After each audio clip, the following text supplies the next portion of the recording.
braved treacherous seas in courageous missions of exploration. Centuries later, during the Second World War, brave Norwegians escaped occupied Norway to fight alongside of Americans and the Allies, including on the beaches of Normandy in 1944.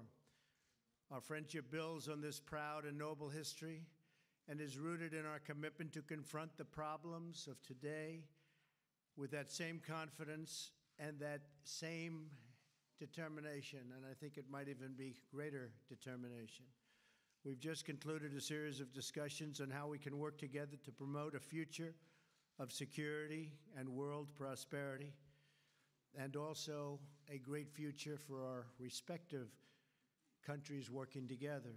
The Prime Minister and I are both committed to strengthening the NATO alliance. Norway has made contributions to the NATO-led mission in Afghanistan, where we are doing very well. It's been turned around, as well as to NATO and NATO's enhanced forward presence in Poland and the Baltic states. I want to thank the Prime Minister and the Norwegian people for their participation in these efforts. I encourage Norway to follow through on its commitment to meet the 2% of GDP defense spending obligation so that together we can confront the full range of threats facing our nations. And I believe Norway will get there quite soon. Norway is also a vital and valued member of the campaign to defeat ISIS. Because of us, ISIS has now lost almost 100% of the territory it previously held not so long ago in Iraq and in Syria. We're grateful for Norway's civilian assistance efforts and generous humanitarian aid to the region. They've been out there and really doing an incredible job. I'm also pleased to share that the economic ties between our two countries are robust and growing. The United States currently has a trade surplus, which is shocking. Do you believe I'm saying we have a surplus? There aren't too many. You're going to have to go back and check your people. But we're getting more and more surpluses all over the world, I will say that. I told that to the Prime Minister. But our two countries are robust and growing. The United States currently has a large contingent of products that we sell and back and forth with Norway. And one of the big products, of course, is our military equipment. I want to thank the people of Norway for their commitment to fair and reciprocal trade, a word that you're going to hear more and more coming from this administration, and it should have come from other administrations before me. Reciprocal trade, which benefits us all. Free nations are stronger when the trade is fair. And trade has not been overly fair with the United States, but we've had that great relationship with Norway. But remember the word reciprocal. In November, we started delivering the first F-52s and F-35 fighter jets. We have a total of 52, and they've delivered a number of them already, a little ahead of schedule. It's a $10 billion order. Norway also invests about 1/3 of its sovereign wealth fund in American businesses, supporting hundreds of thousands of American jobs. They're very big investors in our stock market, and therefore the Prime Minister thanked me very much, because their market is, you have done very well with your investments in the United States, right? Thank you. Norway's commitment to mutually beneficial commerce is a model for other nations, and it really is. It's an amazing country. I look forward to forging an even stronger economic relationship between the United States and Norway, growing this record of success with even more investment and more jobs and more job creation. We're also proud of our increasing cooperation on health and health security, and also on biodefense, very important to both countries. I commend Prime Minister Solberg's efforts to promote vaccine development and disease prevention. Together, we can save and improve many, many lives. We're working very hard, and in some cases together, on cures to many ailments. Prime Minister Solberg, I want to thank you again for joining us at the White House. For decades, Norwegians and Americans have stood side by side against common threats to our freedom, our security, and to our values. Together we have fought against fascism and communism and terrorism, and we face threats always. Together, we're partners. Our partnership has advanced peace, cooperation, and respect for human dignity all around the world. Today, we remain united in our efforts to confront shared challenges, to seize new opportunities, and to build a bright and beautiful future for our countries, our people, our children. And I think we're doing very well working together, and we have a newfound friendship. So I want to thank you, and God bless you. Thank you very much. Thank you. Thank you. Thank you, Mr. President, and thank you for your generous welcome. It's a great honor to be here at the White House. The relationship between our two countries is strong, and it has very deep roots. President Trump concluding his opening remarks here in this joint press availability with Prime Minister Solberg of Norway.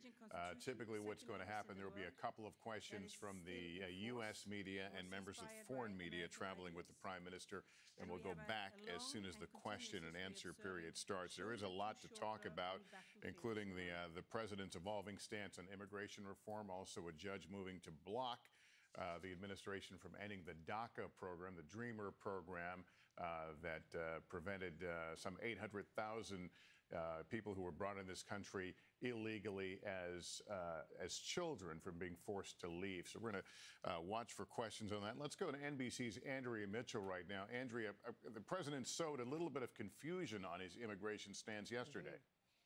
He certainly did. He was, to be generous, all over the place, signaling compromise and saying, when asked by Dianne Feinstein at that meeting, would he agree to what she called a clean DACA bill, a standalone DACA bill. He said, yes, of course. The majority leader on the House side, Kevin McCarthy, had to intervene and say, no, Mr. President, I think you mean with border security, with the wall. He then signaled that he would be willing to accept a different kind of wall. It wouldn't necessarily have to be as many thousands of miles. It could include virtual or technical components. That sparked an immediate outcry. You saw people on Twitter immediately from his base arguing that he was somehow, and he did seem to be sounding like he was compromising on immigration, on a bedrock principle. So they backtracked on Twitter last night, again today. But as we sit here today, there are bipartisan meetings on the Hill right now following up on what is possible. And they're going to try to craft a bipartisan agreement that will fit within the framework of what they think the president wants to sign. He said he would sign anything they sent him, but that remains to be seen. Will this be at all affected by this judge's order stopping the administration banning the program? Well, it could be the reverse. It could be, if they come up with a legislative agreement, anything that happens in the courts could be moot if there is protection for the so-called dreamers, for those young people. The judge's order that came out of California, the Ninth Circuit, which is traditionally a little bit more liberal than some of the other circuits around the country, said that they had to halt any kind of suppression of applications, renewal applications by dreamers. All of this, we should point out, started when the president suspended an Obama legacy program. So it was the president himself who precipitated this deadline. And the deadline that the administration has been referring to is March. But there has been a bipartisan call by former Homeland Security secretaries, including Mike Chertoff, the Bush secretary, saying that the real deadline, the effective deadline, is a lot sooner because it takes Homeland so long to work up the paperwork that if they're going to prevent deportations in March, they've got to start at the end of January. And Andrea, as we await the President and Prime Minister taking questions here from this joint availability, I want to ask you about North Korea. Obviously, South Korea and North Korea have had some progress in their talks. The President has weighed into the possibility of eventually holding talks with the North Koreans. Has he broken any new ground there? Well, he did. And again, we never know from one day to the next, based on Twitter, based on who's spoken to him last, because there does seem to be a lot of volatility in what he says about North Korea. But for now, at least, as we go to questions, he seems to be talking about diplomacy. All right, let's take you back to the White House, where they are now taking questions. Yesterday, in a meeting with lawmakers, you said that you would be open to signing just about any immigration deal that bipartisan group of lawmakers sent to you. Right. Would you be willing to sign an immigration deal that ultimately does not include funding for the border wall, or would that be a red line for you? No. No? It's got to include the wall. We need the wall for security. We need the wall for safety. We need the wall for stopping the drugs from pouring in. I would imagine that the people in the room, both Democrat and Republican, I really believe they're going to come up with a solution to the DACA problem, which has been going on for a long time, and maybe beyond that, immigration as a whole. But any solution has to include the wall, because without the wall, it all doesn't work. You can look at other instances. Look at what happened in Israel. They put up the wall. They solved a very major problem. We need the wall. We have to have the wall for security purposes. Security is number one. And so the answer is have to have the wall. Thank you. And please. Yes. Can I call on Anders Magnus from the Norwegian Broadcasting? Mr. President, Prime Minister, recently an American General, Robert Neller, told his Marines based in Norway, there's a war coming, a big-ass fight. Mr. President, how imminent is that big war, and where will it take place? When you say the big war, you're saying what? Say it. It was an American general, Robert Neller. He visited the Norwegian, the American Marines based in Norway, and he said there's a war coming, a big-ass fight. When will that war come? Well, maybe he knows something that I don't know, okay? I would say this. I would say this. We have a very, very powerful military. We're getting more powerful by the month, by the day.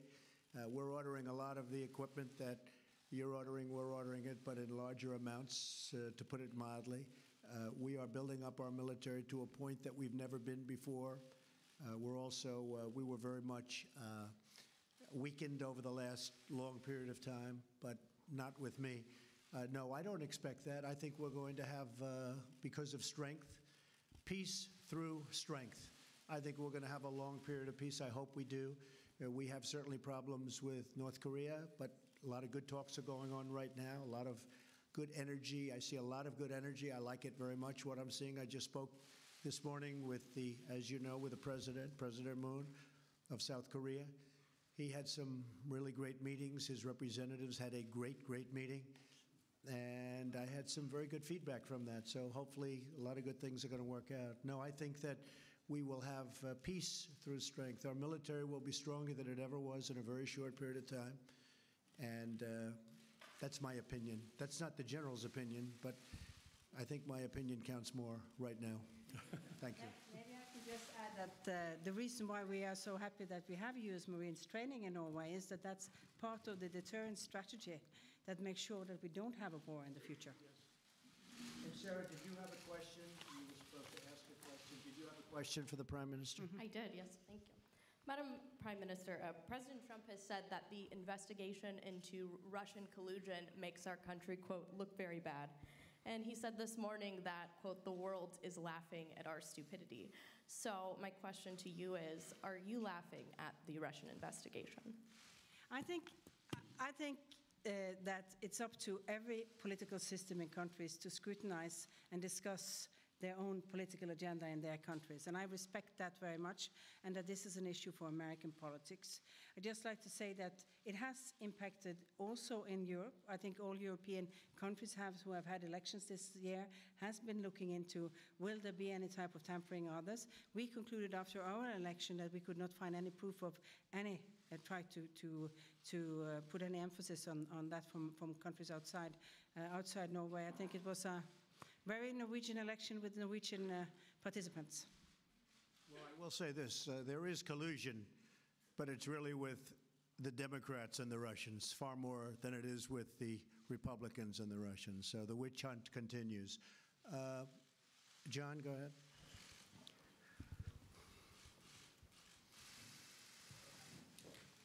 Thank you, Mr. President.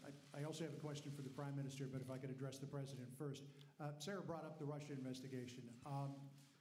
Your legal team, sources have told us, believes that in the next few weeks, the Special Counsel Robert Mueller will ask for some sort of an interview with you, your legal team believes, as part of wrapping up his investigation.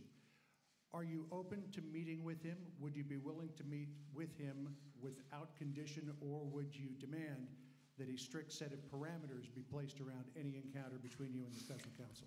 Well, again, John, there has been no collusion between the Trump campaign and Russians, or Trump and Russians. No collusion. When I watch you interviewing all the people leaving their committees, I mean, the Democrats are all running for office and they're trying to say this, that, but bottom line, they all say there's no collusion. And there is no collusion. And when you talk about interviews, Hillary Clinton had an interview where she wasn't sworn in, she wasn't given the oath, they didn't take notes, they didn't record, and it was done on the 4th of July weekend. That's perhaps ridiculous, and a lot of people looked upon that as being a very serious breach, and it really was. But again, I'll speak to attorneys. I can only say this: there was absolutely no collusion. Everybody knows it. Every committee. I've been in office now for 11 months. For 11 months, they've had this phony cloud over this administration, over our government, and it has hurt our government. It does hurt our government. It's a Democrat hoax that was brought up as an excuse for losing an election that, frankly, the Democrats should have won because they have such a tremendous advantage in the Electoral College. So it was brought up for that reason. But it has been determined that there is no collusion, and by virtually everybody. So we'll see what happens. But again, would you be open to it? We'll see what happens. I mean, certainly I'll see what happens. But when they have no collusion and nobody's found any collusion at any level, it seems unlikely that you'd even have an interview. And Madam Prime Minister, Norway shares a small but strategic border with Russia. President Trump's position has been it's better to try to work with Vladimir Putin, if possible, than to work against him. Where do you come down on that idea of better to work with Putin than to not work with him? Well, I think Russia is an important player in the international world, and I don't think you can not work with and talk to. But on the other hand, it's important to say that we have aligned with all the sanctions, as the European Union has done, and as a member connected both in NATO and interconnected to that. And we have also suffered some economic difficulties in some areas in Norway based on those sanctions. But on the other hand, we have a very good relationship with Russia over that border area, where we do have very much free movement of people, special zone of people moving to and fro. We have very large cooperation on sustainable fisheries in this area. It's the biggest cod area in the world with a sustainable resource, and we do patrol it, we do work together. So we think it's important to do two things at the same time. Yes, the international law is firm and clear. There was a break of that through the annexation of Crimea and the situation in Ukraine, and we do stand by all of our allies with that. But at the same time, as a neighboring country, we do day-to-day work on things that we have to solve for the people and the economic activity that is in that area, and which is a fragile area for the whole world. Just to add to the answer, I think it is much better to work with Russia. It's very much better having to do with North Korea, where we currently have a problem that should have never been my problem. This should have been a problem solved many years ago when it was much less dangerous, but it was given to me along with a big mess of other things.